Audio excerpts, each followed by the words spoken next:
Alois Květoslav Oderský was a Czech writer and poet. He was born in 1900 in Boskovice and died in 1985 in Moravská Třebová. His first book was a poetic tale of Carpathian Ruthenia. We will review his 1924 Perpetuum Mobile, a divine revelation of the Cosmic Mysterium. We see the king of matter and the queen of science gather with their officers at their court to judge a blasphemer and rebel against their majesty. Master Gracian of Elchart is summoned to stand trial for revealing the truth of God and the supernatural, and defying established science and the laws of physics. Gracian, the sign of a family tracing back its lineage to 3000 BC, talks of his past life as Marcel living on the planet Genia, and the usurpation of the wicked god King Genius, his 365-year reign, and his death while en route to the planet Venus. Gracian as Marcel was then sent on a journey through space to the living moon of Akiba, accompanied by his beloved Zenita, but they were thrown off course and decided to die as they could never be rescued. He was then reincarnated on Earth, and as a child had a vision of a mystic elder telling him of the secret doctrine of the sage Apocalypse ab Ovo, to which Gracian devoted the rest of his life. He then talks of the great worldwide spiritual movement he founded, and tells the court of how godly beings from the planet Rete come to Earth to spread the truth, and of the work of their great cosmical laboratory. Producing a horoscope from Rete, he describes the creation of the Earth and the origin of life. The speaker of the trial then points out a section from Gracian's book, going on about how when he died he remained stuck in his body for 28 hours, before hovering around his decomposing body and leaving.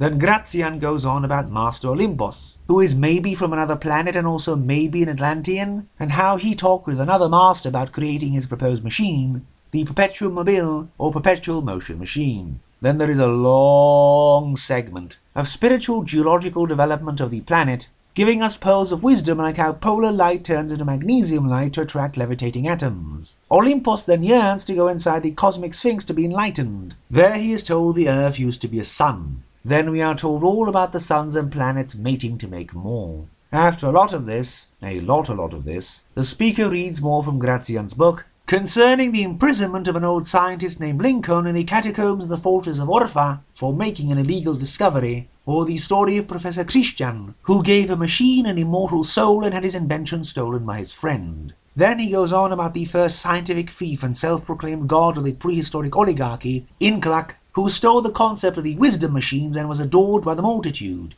and of a great lodge of evil cosmic wizards impeding progress and hiding the truth. Then we hear how Olympus, when he was on Earth, found out about the evil wizard Hadomor and the stealthy approach of the hidden planet Draconella, from which he wanted to assault the Earth and subjugate it to his whims. Then Hadomor returns and sets the planet Rutasin on fire, while attacking the Earth to subjugate it to the powers of dark magic. His attack would end up destroying both planets, had not Rutasin destroyed itself to try and stop him.